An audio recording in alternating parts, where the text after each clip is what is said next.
Welcome to TNT Episode 10, Christian Response to the Noah Movie. Well, we're going to talk today about Christians and movies, and one particular movie. But before we get into that movie, I just wanted to point out that there have been a lot of different movies that have been made on biblical themes. Mm-hmm. And I wrote down a few of them. For example, The Passion of the Christ. Probably the most well-known one. That's probably the one everybody's going to think of. Well, I guess until recently with all the ones that they made. And there were many even before that, but that one definitely was a huge one in the last decade or so. There's the Ten Commandments. Can't forget that. That was a little bit before the last decade. But that movie's a big contrast to the one we're going to talk about today, in terms of how they handle the Bible, right? And then there's the Nativity story, which is about the birth of Christ. Mm-hmm.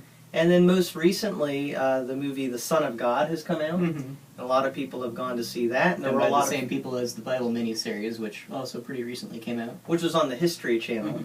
And a lot of people had different reactions to the Son of God movie. But we're not going to talk about any of those movies particularly today. We have another one that maybe you've heard of. And it's called Noah. It's based, in some sense, on the story of Noah in the Bible. In some sense. Yes, some distant sense. But it's interesting that they call it Noah because it's really nothing like Noah in the Bible. The character's name is Noah. That's true. And there is a boat, and there is water, and lots of animals. But from there, the story seems to be a lot different. Well, let's talk, first of all, about some of the interesting, weird, amusing elements of the Noah movie. My first reaction to the Noah movie, we've both seen this now, and my first reaction was, this is just kind of humorous almost. Yeah, a lot of, if you know what's actually supposed to be going on, it's funny. In a lot of ways, it's just funny. Yeah, so let's look at some of those interesting elements that they added that are really nothing like the Bible at all. First of all, as many have pointed out, in the Noah movie, there are rock monsters. Yes. Which, believe it or not, this guy did not just make them up on the spot. They're... Well, I like to think of them as kind of like taking the Never-Ending Story rock monster kind actually, of thing. as we'll see later, there's a couple seemingly analogies to the Never-Ending Story, but we'll get into that later. Yeah, but the rock monsters are based on something. They're actually based on a couple of different things that you might see in the Bible or extra biblical literature. So the first very, very, very most basic level of reference is in Genesis when we're starting to talk about the period that Noah talks about. It's introduced by saying that the sons of God, which most people think are referring to angels. There's very likely that is referring to angels, yeah. I've heard some people say that it could just be the people who revered God. Sure, the godly line of Seth is how some people look at that. But if you look at the Old Testament usage of the term sons of God, it typically would mean angels. Yeah. That's personally what I think, because that's what it's. Even then, in the Bible it says that they married human women and had great children who were described as being great heroes, which is not really going to focus on that too much, but that's that is in the Bible, but that has nothing to do with rock monsters. Right. But these rock monsters are referred to as angels that came down to try to help humans, and God basically punished them and turned them into rock monsters. Yep. And that's mostly taken from the Apocryphal, which means that it's outside not the Bible. Orthodox Christian. It's outside the canonized Bible. Right. It wants to be part of the Bible. It's like Pseudo-Bible. Bible fan fiction. Bible fan fiction, that's but good. But it talks heavily about these the fallen angels that are... But still nothing about rock monsters. Part of a group that are called Watchers who came to Earth and they disobeyed God by teaching humans things about making weapons and armor and sorcery, which is pretty much what they do in the movie. Yeah, and that actually is in the apocryphal book of Enoch, I believe is what you had said. And some of the specific angels were then adopted by some parts of the Quran, so Muslims Also have and taught on that some a too. little bit, and it's. But I heard that followed. Muslims, by and large, were very offended at this movie. Oh, Actually. I'm sure. Yeah. I'm sure. So that's one thing, was the rock monsters. What's Mhm. the next interesting addition that this movie talks about or made? This is probably the biggest issue that I see with the movie is the snake skin that they use. Noah actually uses, he wraps it around Yes, his arm and it uses is it to bless. Constantly seen throughout the movie. Yeah, as a The way of bad guys blessing. and the good guys treat the cast-off snake skin of the snake in the Garden of Eden as this artifact. That's what they call it, I believe, an artifact that they use to bless newborn children or to do this coming-of-age ceremony. That they believe it has some kind of a power and it glows.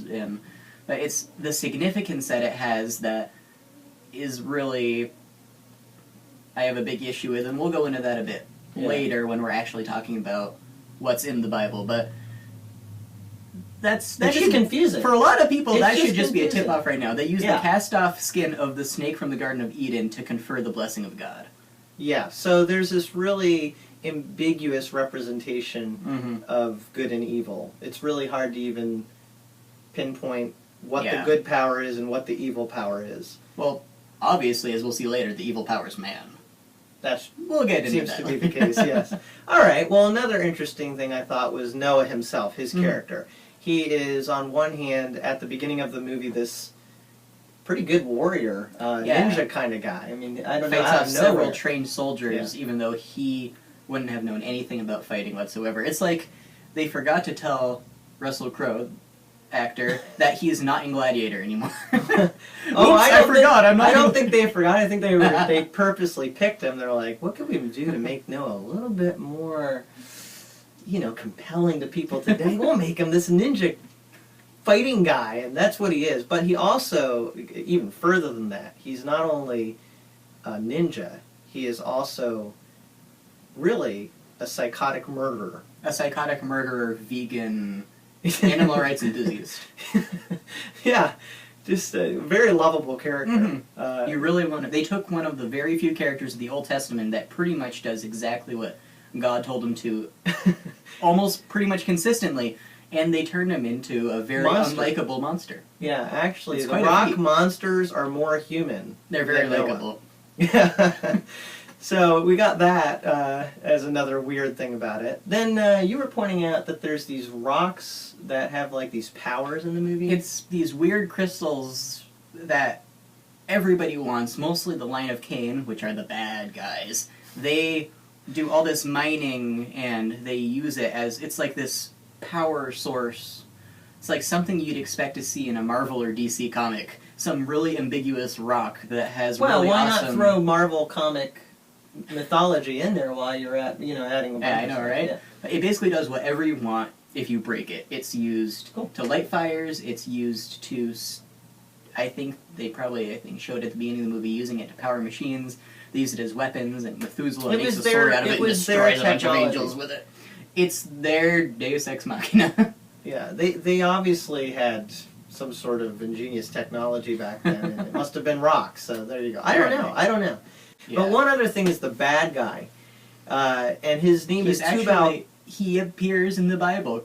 Yeah, in he a does way. appear in the Bible. I'll read it. In Genesis chapter 4, actually, this is a long time before the Noah story Mhm. took place. It says in the Bible, Zillah bore Tubal-Cain, who made all kinds of bronze and iron tools. Which is pretty much what he did in the movie, but... Yeah, but he was more of a kind of a Naziistic leader Yeah. almost. I mean, and his... They basically just said, okay, here's a name from Genesis. People might recognize it. and It's he made related to- bronze tools, so he must have made weapons. He has and then Cain some in his great- name. That means Yeah. that he is going to be, like, really intimidating because we've already established that Yes. Cain was evil! Yeah, they probably wanted to use Cain, but realized, well, everybody will know that That's a that's not little bit of a accurate. stretch. So we'll just go with Tubal-Cain, and They then could they'll use get the Cain. idea. They could have done some kind of... It would have been just weird- as accurate, It because was- it wasn't accurate like, either way. I- Now, This is another Noah. thing that's not also true in the Bible story is that there's, well, not only is there no real bad guy mentioned in the Noah story, but there's no bad guy that makes it onto the ark. But somehow, the bad guy in this story makes it past the rock monsters. Everybody's trying to get on the ark. Noah will not let people on the ark. We'll get to Yeah, that. but this bad guy is a stowaway on the ark. He slips in, kind of unnoticed. The only one who really notices him is Ham. And at one point, while he's on the ark, he actually talks to Ham for a bit and tries to get him to turn against his father Noah. And I want to read what a blogger named Matt Walsh says about this bad guy. I thought it was pretty humorous.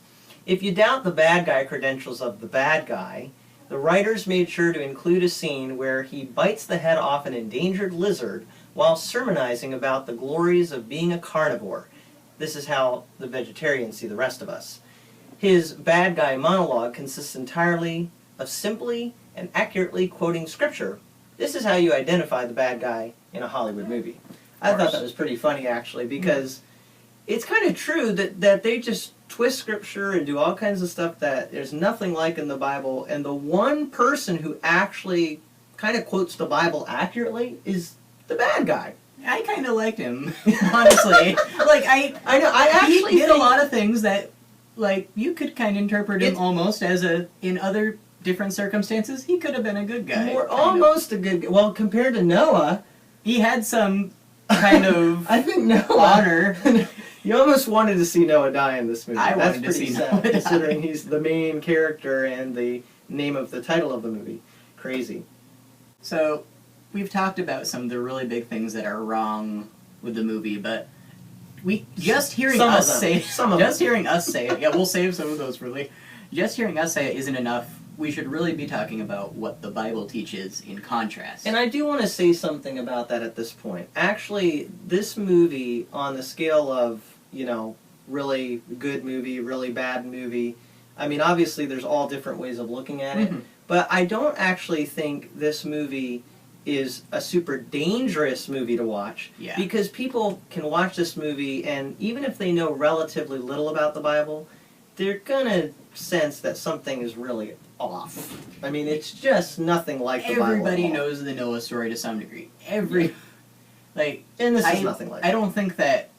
I literally believe almost everybody that I could think of, that I personally know, Christian or not, knows the very basics of the Noah story, because it is everywhere. Right. It does not take much to figure out this is not what the Noah story was. No. And so thankfully, I have heard numerous people who are not Christians, watched the movie, knew something was up, and went and read the actual story in the Bible. there could actually be a good side to this, Yeah. actually, because people are watching this going, this is so strange or weird. I wonder what the Bible actually teaches. So we want to talk about that right now. What does the Bible actually teach? And you'll see it's a big contrast to what you watch in the movie. Well, one of the things in the movie is that you'll hear the phrase repeated, in the beginning, there was nothing.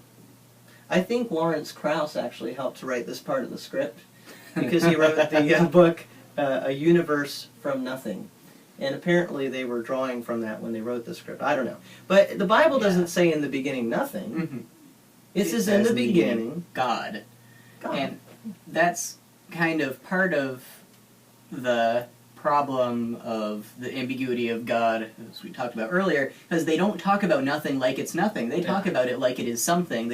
It's like this... Well, nothing is something. Of course, Haven't you read the book? Krauss. Yes. Anyway. So they talk about it like it's this chaos force that was pushed back by God when He created, not the that nothing. No. Oh wait, that's a never-ending story Yeah. again. How many more references are we going to see? Yeah.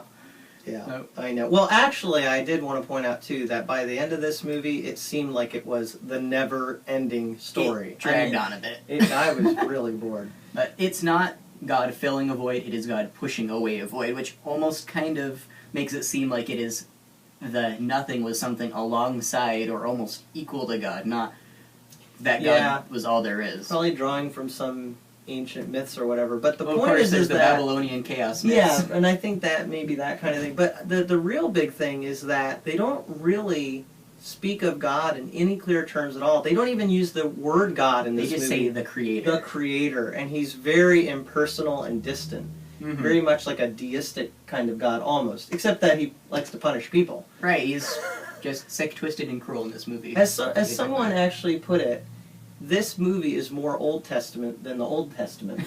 Because the Old Testament, like the epitome of what people accuse God of being in the Old Testament. It's a caricature, really. I mean, it's way beyond. Actually, in the Bible, God is personal, and He loves humans. Yeah. And He wants to save humans, even in the Old Testament. And that's why He tells Noah what's going to happen and tells him to build a boat.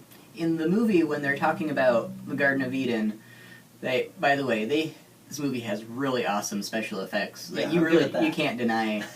It looks awesome, but in the Garden of Eden scene, they don't. It's one good thing going for it. They don't describe Adam and Eve as disobeying God's command. They say God gave them a choice between good and evil, and they chose evil.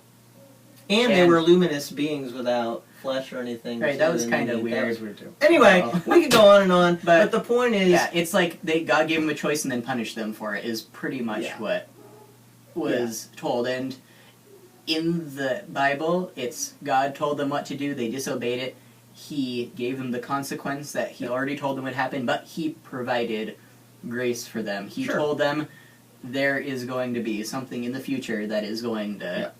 God in the Bible is a saving, merciful God, even though He is also a God who is righteous and wants people to do what is right. So that kind of leads into the next thing. Not only do they not really talk about God at all, and not very accurately, another thing is this idea of Noah and how he relates to the world around him. In the movie, he is trying to keep people from getting on the ark, but in the Bible, he's actually called in the New Testament a preacher of righteousness. He wants people. He called people to get on the ark. It was constantly, people had a choice. They could follow and listen. People wanted to get on in the movie, but Noah said no. It was so weird to watch this movie. I mean, literally, the whole world is trying to get on the ark, and Noah is like fighting and getting back in warrior mode. He's fighting them off. Do not get on the ark! And even the people that are on the ark, I'm going to make sure they don't last very long. Noah is actually against people, and he says that people are evil, which they are, but not. He thinks that they all deserve to be wiped out, but that's not all. He believes the animals are innocent because they lived the same way they did in the Garden of Eden, he says. People fell, animals didn't. And now, another thing is about the ark itself. The ark in the Bible is actually a viable boat or large sea vessel that has pitch, something that is a covering for it. It's some sort of a kind of a pitch that is a substance that keeps it from leaking. And I believe that's actually also the word used for atonement, that idea of covering. So the idea is that, it's this idea that you can go in there and be safe from God's judgment. And it's built by humans, whereas in the movie, it's built by the rock monsters, and it looks like a huge raft, almost, so to speak, right? It is grown from a seed taken from the Garden of Eden, which, almost instantly grows an entire forest, because they wanted to have this barren wasteland so it all looked really cool, but that left them with no trees, so they had to magically grow a forest, and then... How in the world were they vegetarians in that barren wasteland? I have no clue. Yeah. We eat rocks! Well, yay! The rocks do everything else. Why not provide food? Of course, Noah couldn't really build the ark in that small amount of time, so the rock monsters have to do it for him. Yeah, yeah, we gotta make it realistic. Of course. How else would he have done it? Duh.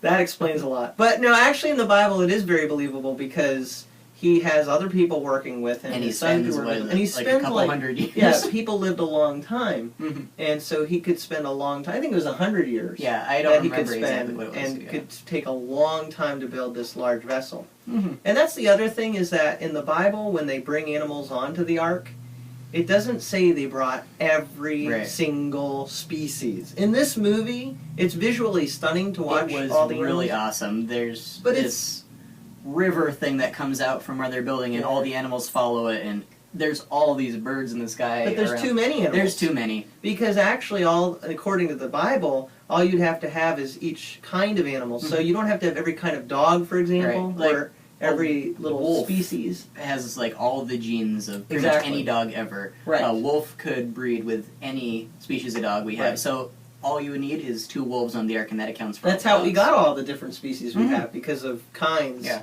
that are higher up.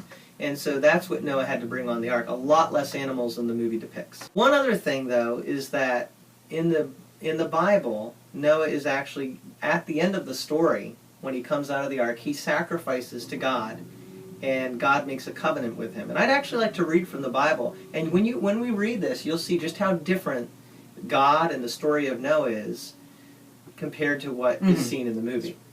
So here it is. God blessed Noah and his sons, and said to them, "Be fruitful, and multiply, and fill the earth. And the fear of you and the dread of you shall be on every beast of the earth, on every bird of the air, on all that move on the earth, and on all the fish of the sea.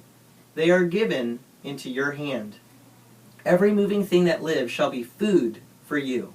And God said, "This is the sign of the covenant which I make between me and you, and every living creature that is with you, for perpetual generations. I set my rainbow in the cloud, and it shall be for the sign of the covenant between me and the earth." You notice there in that passage that there's a lot that's different Mhm. between the Bible and what you see in this movie. The For movie's example, interpretation would be, because you have chosen to let people continue, you may be fruitful and multiply because that was your choice. Yeah. The dread of you will be on every beast on the earth because people are evil and are going to continue to eat meat, even though we've just spent hours telling you that it's wrong. Right. And they're not given into your hand, don't worry. Every moving thing is not food for you. But God in the Bible actually says humans Mhm. may eat the meat, and Granted, they are. it wasn't before this point, but it is now. Yeah, which and that's never so put in that's the movie. actually given as God ordaining this as a good thing. And the rainbow was given as the sign of, I approve that you didn't kill your grandchildren, although it really would have been okay because then everybody would have been dead. Now that's according in to the this movie. Yeah. Yeah. In But the movie, it would have been perfectly fine by God if everybody had died because yeah. in the But end, the animals could have in been this happy. Bible passage, you see God is saying, "No, I want people Yeah. to thrive. Uh-huh. I want you to be fruitful, multiply, fill the earth again." Mhm. And the Because- rainbow is the sign of my grace. My He's- promise, my my promise, promise that I am. This is the. You can see this and remember that Yes. I had a thought for mankind Yes. to preserve them. I through all sent the this. flood to deal with wickedness, but I ultimately Mm-hmm. wanted mankind to be able to Mhm. start again and to be fruitful and have life the way it should be. This was his purpose all along, not. Yes. Yeah, okay, people can live because Noah decided to be nice. Well, I think you've seen in all of this that this movie is very different Mhm. than what you read in the Bible, and we hope that if you get the chance to see it, that you'll watch it and laugh at it. No, Yeah. just watch it critically and Yeah. Yeah. I think it is a good idea for people to watch so they know what people are going to be seeing when they watch it. It's the same with the Da Vinci Code. I think Yeah. people should watch and or read the Da Vinci Code so that they know what people are talking about. yes. Like, there, Right. you shouldn't. There can be good Right. aspects of being informed. Uh-huh. Yeah. And the other thing I would definitely say is read the Bible account Of of course. Noah. If you haven't Uh-huh. done that, Genesis chapters 6 through 11 is really the section you want to look at. Genesis chapter 6 through 11, and you'll see the actual story of It Noah. does have considerably fewer rock monsters and fewer references to the never-ending story. But- Yes, but it's a lot more accurate Yeah. to the history of what happened, and you get a lot clearer picture of Mhm. how God actually interacts with humanity. So, with Yes. all that said, we're thankful that you've taken the time to watch this. Mhm. Thanks for watching, and we hope that you'll keep watching. Tell people about this. Share. Get the Mhm. word out. If you know somebody who's seen the movie, atheist, Christian, whatever the heck they Hindu, are. Hindu, the Buddhist, Buddhist, Rastafarian, Yes. Pastafarian. Pastafarians. It doesn't we matter. even If- accept Pastafarians. Yes. Yes, if they've seen the movie or they want to see the movie, Have them watch this. right, Yes. and then have them read the Bible and then have them watch the movie. Yes. In that order. Okay. So please subscribe. Spread share, the word. and see you next time.